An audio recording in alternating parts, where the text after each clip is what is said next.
If you have been in business, in the online world, building a brand for any length of time, you recognize that change is the only constant. And if you are figuring out how to navigate that change and that constant rate of transformation that's happening, today's conversation is for you.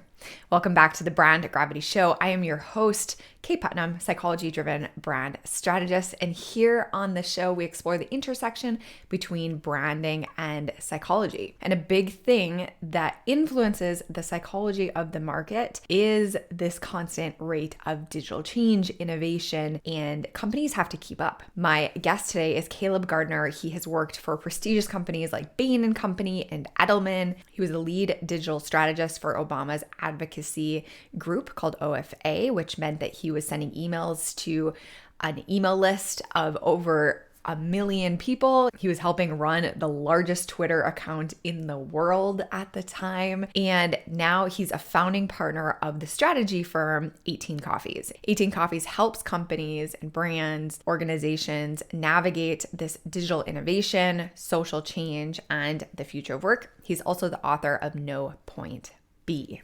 Cannot wait for you to hear my conversation with Caleb. Let's jump straight into it.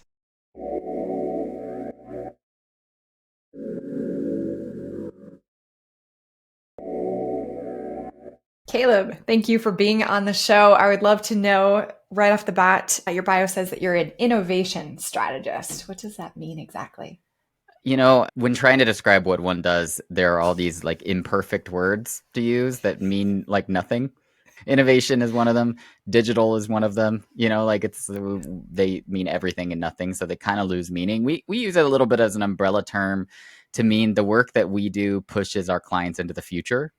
There's a certain like a connotation to it, which means like very design heavy, very product centric in terms of startup. Sometimes we dip into that work. Oftentimes our work is more about like strategy consulting really, and like trying to help our clients move into the future with the right strategy, but also like bring the rest of the org along with a focus on, change management and, internal communications and persuasion. Amazing. And we'll dive into how the entrepreneurs listening can apply this. But I'm just curious and I would love to know, have you had a nonlinear path to get to where you are? What has that looked like to do this work? At this point, has anyone had a linear path? I'm like, I I think feel so. like that that's so quaint, Like mine, I think was particularly nonlinear in that I majored in history when I was, in college with a minor in music. My parents were thrilled, I had no idea what I wanted to do. And then I really, from there, just got really interested in kind of shifting power dynamics in our country. And I went into marketing when I was getting my MBA because of that. It was like we were in this fascinating shift in like people getting a voice through social media and like blogging, and like this seems again like very quaint given how old it was, but it was very new when I was gonna coming of age in my career. And I really leaned into that, and I leaned into it in a few different ways. I leaned into it on the corporate side at Edelman in Chicago, really helping with brand strategy and helping them really figure out what does digital strategy mean to, a 50-year-old plus communications firm. And then went into startups for a while, talked about what it means in terms of innovation and growth, worked in political organizing for President Obama, ran the digital strategy team for OFA for many years, which involved email, social analytics, design, kind of everything under the digital strategy web. Went into Bain and Company for a while and helped, like larger like CEOs wrap their heads around kind of a changing world. So like there's been lots of these different flavors that now I feel like when we're building our own thing and we're trying to figure out how do we bring all these best practices to our client, we get to integrate it in a really fun way. You've had a storied career.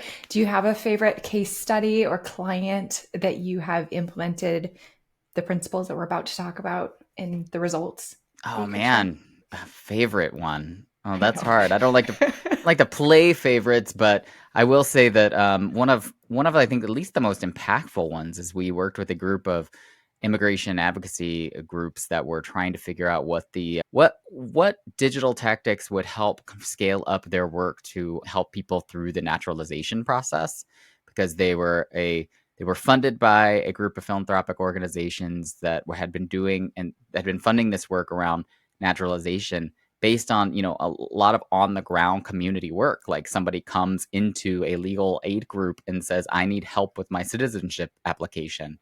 And they would help them kind of on a one-on-one basis. They came to us with this big meaty question, which is how do we scale that kind of work using technology? And we were like, oh, that is a fascinating question. And so we designed this series of experiments where we really tried to figure out what parts of the process could be scaled versus where do we need to send someone to, a smaller, more hands-on experience. Where can we help with the application process versus where is it too complicated? We need some like legal oversight. Where can we like find people and help them understand the benefit, like even at the top of the funnel, understand the benefits of citizenship and help with the education of like why citizenship really matters and how it can help your life. So it was this kind of multifaceted, multi-year, trying to get at what, like answering that question in a way that I really enjoyed and, made a big impact. And eventually we ended up working more directly with USCIS and trying to like tell them what we had learned and, help the government do it better too. Amazing. Amazing. Do you remember what some of the results were from that big initiative? Oh, definitely. How much time do you have on this podcast? I'll tell you all of it. I mean, give us the sexy snippets here. I mean, for context, I would say like, remember this was during the Trump administration. So like Wow. there was a lot of antipathy toward like giving your information to the government at all. There was a lot of fear. So when, the administration turned over and all of a sudden we have an immigration friendly, or at least mostly immigration friendly, you could make some arguments. Administration is a completely different ballgame. So during that time, I think we found that we could scale the ability to educate people, find people who wanted to become citizens.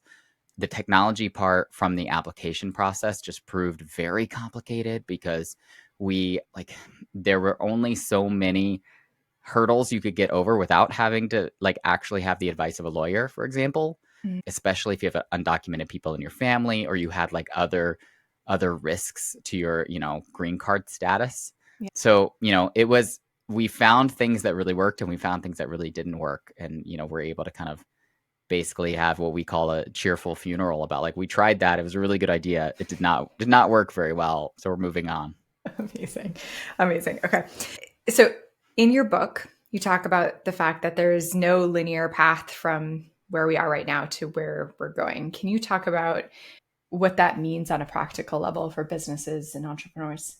Yes. I mean, that's the thesis of No Point B, right? That's why I called it that, is like we tend to think about how the world changes on these linear paths about like we are becoming more digitally savvy. We have hired someone to go through this big transformation effort. Or even on a smaller scale, we have hired a digital person and that person is going to make us smarter. And it doesn't really work like that. Like over the course of my career, even being focused on technology, I've learned that if you talk to people who work in startups, for example, they understand that you iterate, you pivot, you respond to market data, you respond to feedback, your product grows, becomes hopefully more valuable, more feature rich, but you don't just like put a product out into the world and then say, okay, we're done. Here, we built this thing. Like there is constant maintenance, there's constant adaptation, right? we, our organizations are like that. Like we don't reach an end point ever. We can wrap our heads around that when it comes to growth. Like we're always like we want to add more people and add more revenue, whatever. But the same can be said about adaptation, where we don't get the ideal digital marketing department or the ideal even like financial office because we're always responding to both internal and external stimuli, right? Like it's more of a conversation with where do we want to go as a company, what's the market telling us. And so disruption is inevitable. Like it's just going to keep happening. Sometimes it's happening because we want it to happen, sometimes it's happening because we don't. But like building that adaptive muscle and being able to kind of flex with like where we're going is the most important, I think, skill set in a constantly changing world, because there is no point at which we have arrived. We are always going somewhere. And it seems like the rate of change is accelerating. There's Feels like it, right? It feels like it. I don't know if I'm just getting old or what, but it feels like, I mean, from AI to like the political cycle, everything seems like it's moving really, really quickly. Right. What are some of the tools that we need to develop or some of the skill set that we need to be able to flex that muscle? Yeah. I mean, I think that I look at it in terms of systems. So, I really geeked out about systems theory when I was writing the book. And basically, the idea is a system is both a sum of its component parts and a part in of itself. So we can look at an organization and say, what is Apple doing today in their big announcement? But really, Apple is a sum of individual people who make up individual teams that have their own cultures, their own processes, their own mores and values. And if those pieces are working together, then Apple accomplishes something great, right? And so, in order for an organization to build the kind of adaptive capability to survive in the world that we're talking about, you have to look at it from both the individual components, individual people, the teams that those people make up, and then the organization as a whole, what its leadership is like, and intervene at all of those points. So on individual people, we're talking about changing a mindset from a fixed mindset to a growth mindset. Do we see ourselves as adaptable? Do we see ourselves as capable of doing things beyond our job description, for example? Do we see ourselves as being able to learn and adapt to something that we may never have anticipated needed to be part of what we do? So everyone needs to be trained on how to see the world that way. And then we need to address individual team culture. How do we work well together? Where are there roadblocks? Are we stuck in kind of cultural organizational feedback loops where we think things aren't possible, either because our team isn't capable of it or we think the org isn't capable of it? So we need to address them at that team level. And then from a leadership and org's perspective, we need to have a system for constantly giving ourselves feedback loops and adapting to the market and planning and strategizing, I think, on smaller scales where we're actually planning, for maybe a few years at a time. Have you seen these orgs that have like 10-year strategic plans? I'm like, what do you think the world's going to look like in 10 years? Like, that's wild. I don't know what the world's going to look like in 10 years. So we need to condense those planning and feedback cycles and have even organizational strategy that is more adaptable. And leadership needs to set the tone for all those things. And so it really can't be any one of those things individually. And what happens most of the time is that we kind of address them either from leadership, we try to do it like top down and just kind of force everyone to do it, or we kind of do it on the team level because an individual, people leader sees it needs to happen, or, it kind of pops up like a weed, but we're not doing it kind of systematically and comprehensively. Mm.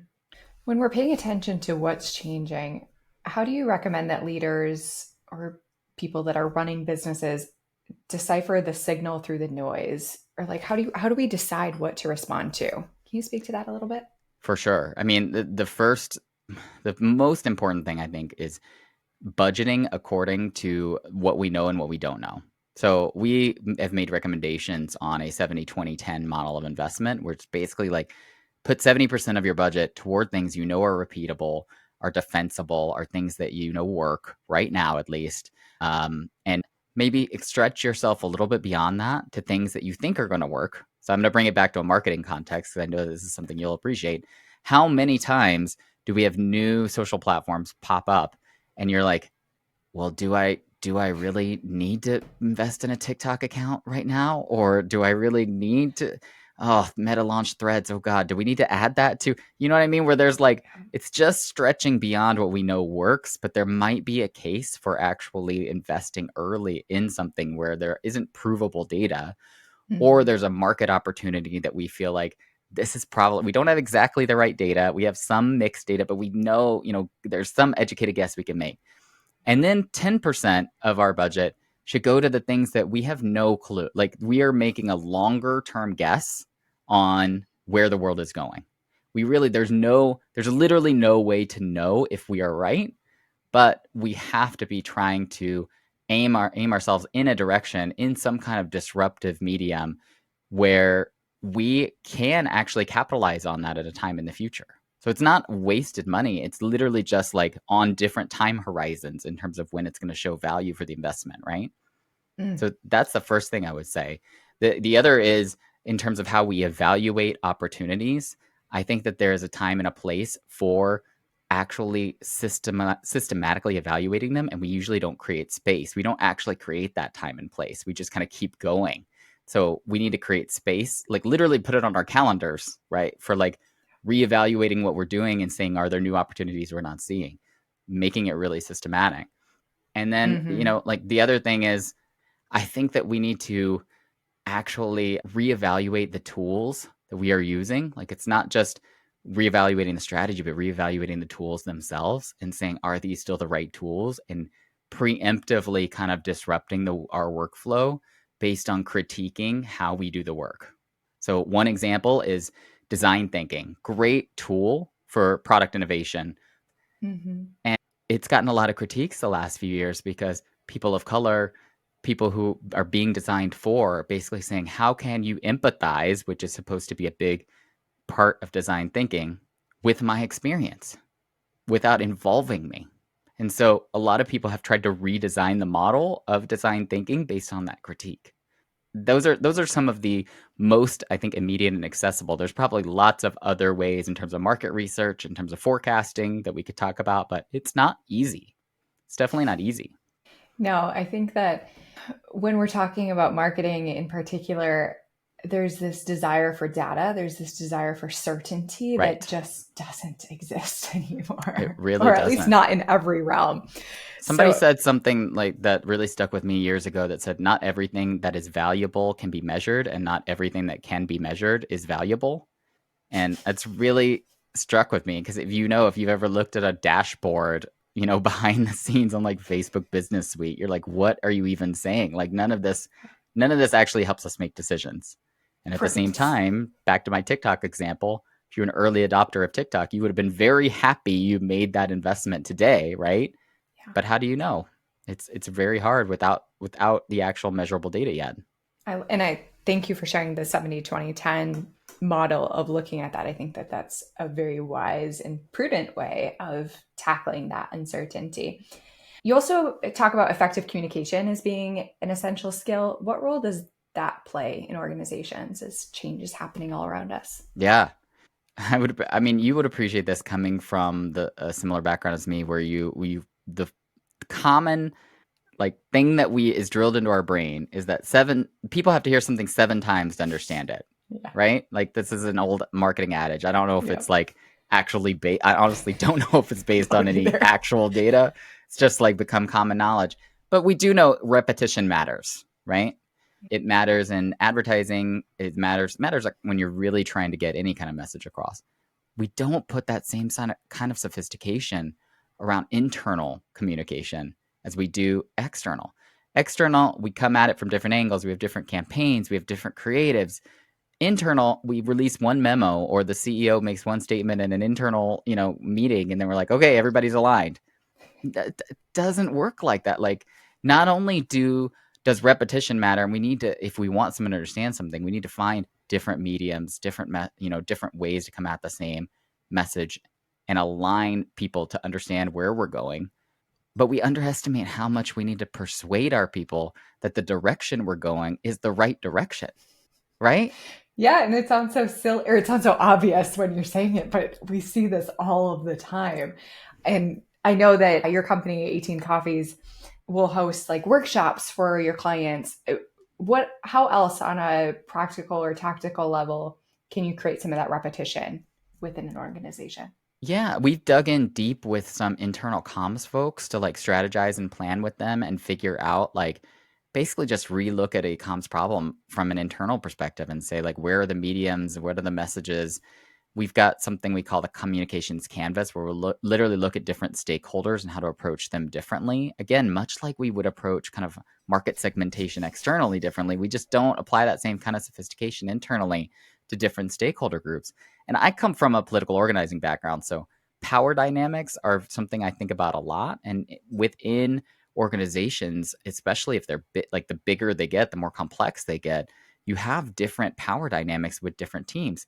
You see this in organizations as small as 50. Like basically any time you get big enough to start having different specific teams with different specific bosses, like you could see this from 15 people, right? Like you don't need to be that big for those power dynamics and internal conversations to start popping up, and for cultural issues, miscommunication, talking past each other to start happening.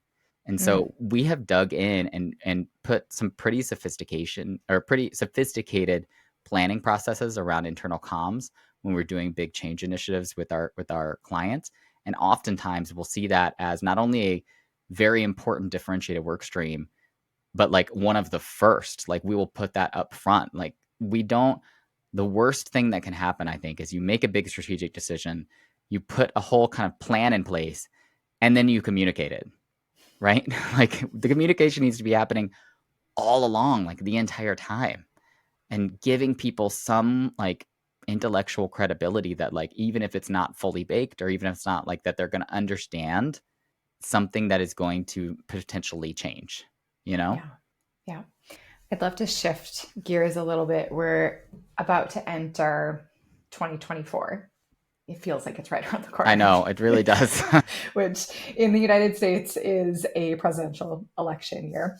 I know a lot of the entrepreneurs that I work with really struggle with knowing when to comment or like when to be an activist, when to share their point of view, especially in areas like politics that may not be directly related to, I don't know, the design work that they're doing or the copywriting that they're doing for their Yeah. clients.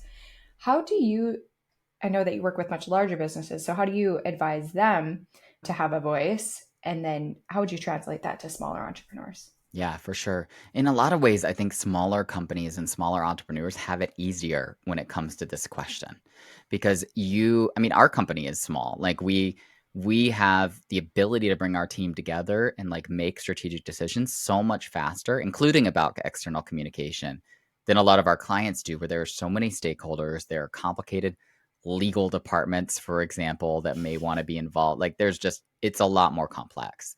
So I think the little guys who are, out there either as, companies of one or maybe a handful or even like up to 12, 15, have it so much easier when it comes to deciding when and how to respond to any kind of crisis, even political ones. I do want to say that no matter if it's a big company or a small company, I think you have to start from what are my values and what are the principles I am willing to stand for. And I think one of the reasons why external comms always seems like such a cluster around some of these big moments is that kind of foundational piece, that foundational work hasn't been done. We actually Mm, don't really know what our principles are around specific issues during those moments, right? Like yeah. we may have done some high level work around values. So we may be like, we value inclusion. Yeah. Cool. How does that Trust, actually, yeah, integrity. right. Yeah, exactly. These are kind of big things that don't really mean much, but they're like vaguely, they give us warm fuzzies. Mhm. But what if we have the bandwidth for it, we always like to dig into our clients and be like, all right, let's bring this back into the real world. Let's say that you value inclusion. Cool. Okay. Well, let's say that you are making a product market fit decision.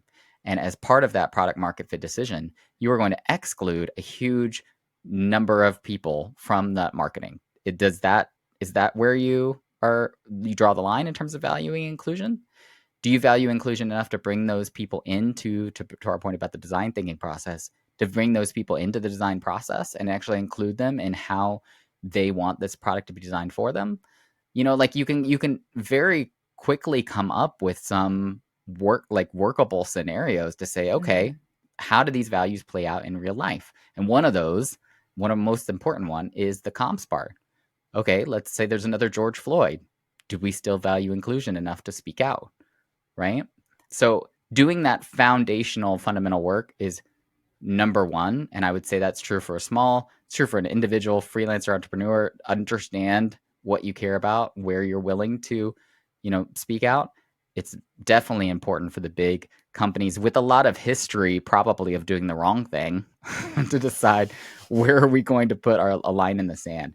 And then from that, the work becomes a lot easier, because if you can do that foundational principle building work, you can build a comms plan and a workflow, even a crisis comms plan off of that pretty easily.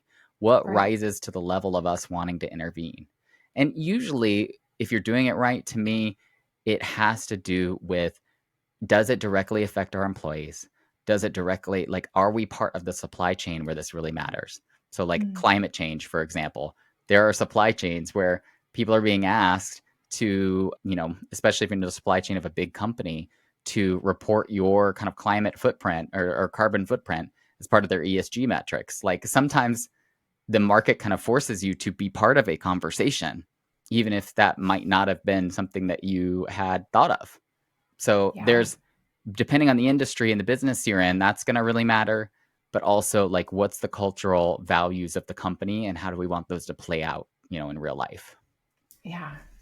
I love this conversation because I have it often on this smaller level of brand strategy. What do you stand for? And then how are you actually going to walk your talk? I'm so Yeah. curious for bigger companies. A lot of them are like waking up to the fact that they need to, I think you said somewhere on your website, not just avoid harm, but actively do good in the Right. market. And like you said, a lot of them haven't had a very strong history of actually doing that. So how do they start to shift that perception, that narrative, and how do they actually start to walk the talk of their communicated values? Yeah. It's tough, especially for larger companies, because we know everything. Like this is what's really weird about the moment. Speaking of this being like a particularly disruptive moment, like time has collapsed in on itself in a way that we know everything almost instantaneously about how a company is operating today, and we know about its history in ways that we may not have always understood the brands and products that we were buying. We understand, are they environmentally sustainable?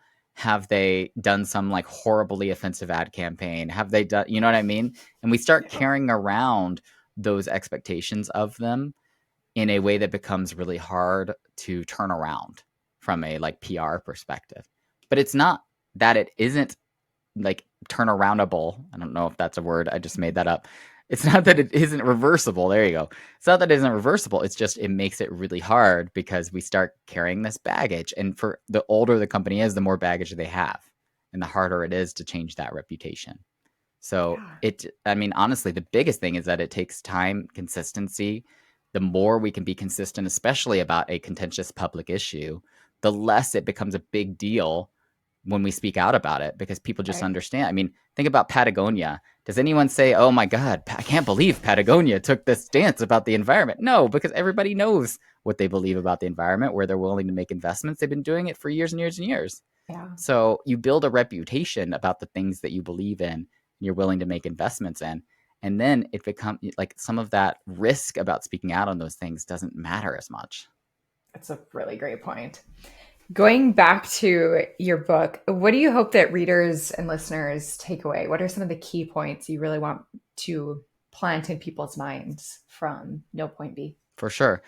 I mean, the thing that we said earlier in terms of the kind of key message of the book is that change isn't linear, and we have to be constantly thinking about being better at change, being more adaptable all the time. And I'm sorry, I know that is a downer message for people who just want to do their work and not have to think about it. But that like recursive, reflective process has to be part of our operating model, or we will get left behind. That's just what it comes down to. Something will come along and disrupt us, and then we will be caught off guard. Mhm. So what I'm saying is change better now, be better at that change process, make it part of what you do, and then you won't be as caught off guard, or you can even disrupt the market yourself. Like you can be more of a market leader.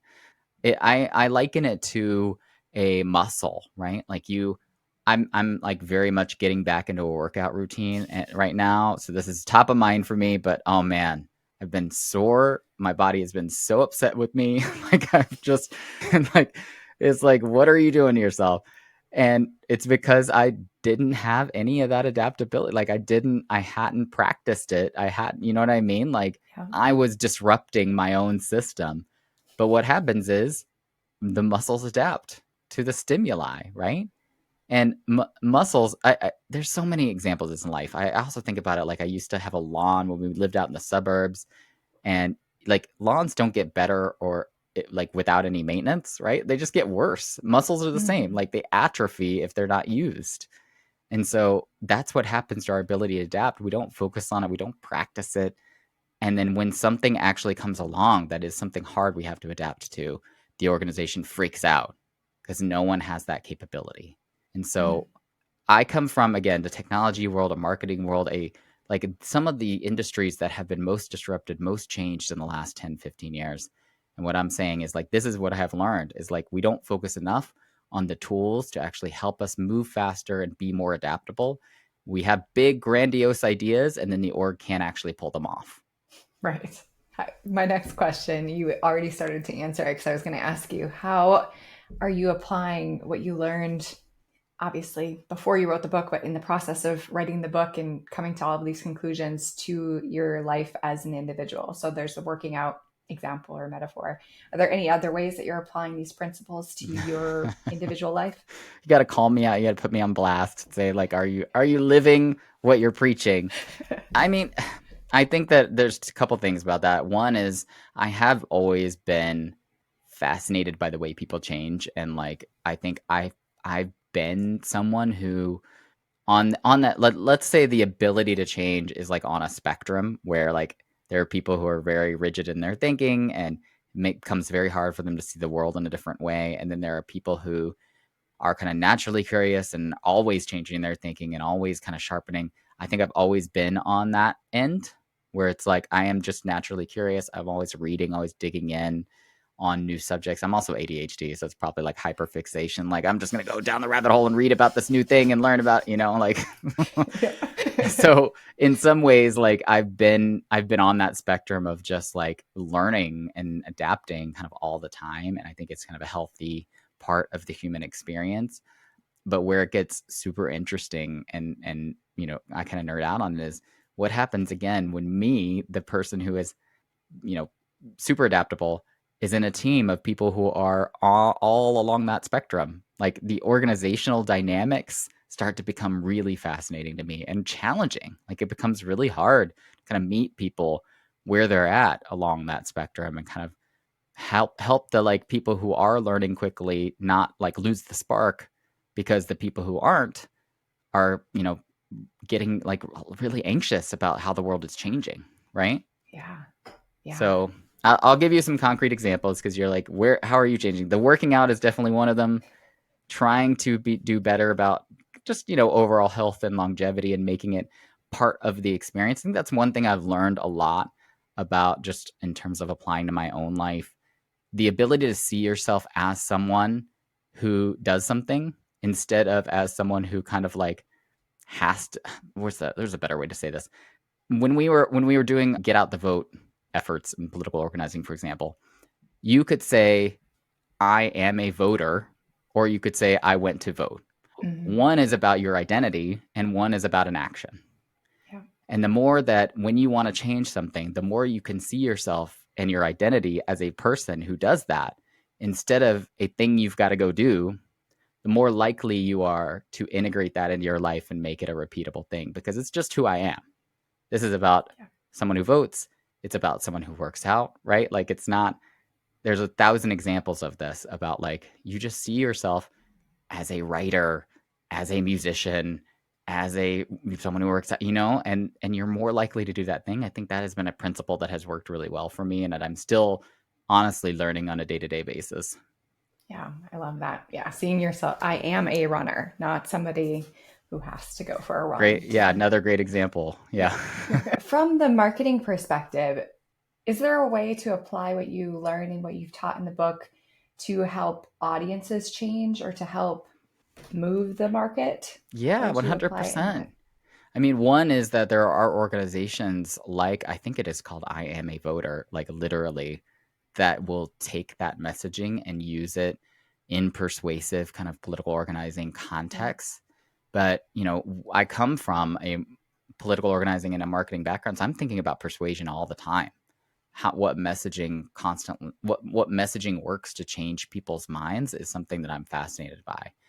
And again, it's not usually like a very fact-based argument. Like that stuff matters, but research shows that people, when they are presented with contrary beliefs to especially things that they hold core to who they are, they dig in their heels on the core beliefs and not the contrary belief. Like, it's not presenting them with the counterfactuals that actually does the persuasive messaging. So that's the kind of thing that where it's like, I really want to apply that to how we are talking to our people internally. Want to apply it to how we are trying to create campaigns around moving markets to change social expectations. Like a lot of that stuff, there's a lot of research to back it, and I geek out on so much of it on any given day. Yeah, same. I love it. Incredible. So clearly people can buy the book. That's a fantastic first step. Highly recommend that they do that. And we'll put the link into the show notes so it makes it easy. Where else can they find more about you and everything that we've been talking about today? Yeah, calebgardner.com. You can find me across the web at Caleb Gardner, just about anywhere. But I think that's probably the place where you can find me in most places. Obviously, 18coffees.com is our firm. I also do co-host a podcast myself called Leadership. You can beep that out if you can't say that. Fine. And we've intentionally made it a little tongue-in-cheek because my co-host Adrielle Parker and I talk about social responsibility in the business world. So a lot of the things that we were talking about, we kind of analyze the week's news from that point of view. And then we have guests on, and it's super fun. So definitely follow along on that conversation, and go buy the book, No Point B. Amazing. Clever name, by the way. I love the podcast. Very cheeky. And for those that are listening, what is either one idea or one action that you would recommend as a first step that they take right after this conversation? I love this question. And I'm going to bring it right back to that insight that we just had about seeing yourself and your identity as something versus seeing it as something you have to do. And I'm going to ask all the listeners to see themselves as change leaders. Because the argument that I make in the book is that this is not the responsibility of leadership alone. This is not the responsibility of politicians or community leaders alone. That if you take that systems thinking approach, where you look at all of the ways that you have to intervene in a system in order for the system to change, that means we need our leaders to do it, of course.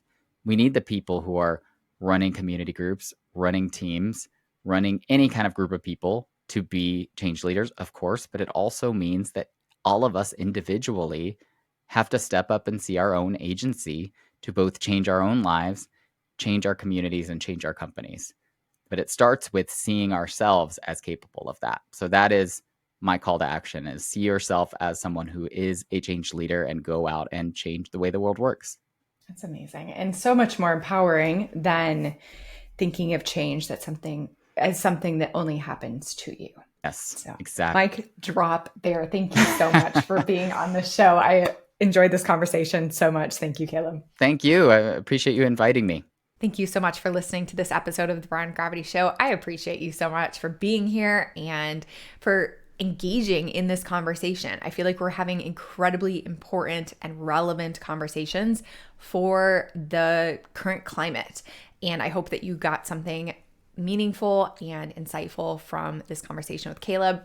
If you have a chance, please go say hello to him and thank him for taking the time to share his wisdom with us. And if you're enjoying the podcast, I so appreciate if you can take a moment and leave us a 5-star review. It helps me attract more amazing guests to the show and helps more smart entrepreneurs, smart brand builders like you find the show and benefit from this insight. Have an amazing day, and I will see you in the next episode.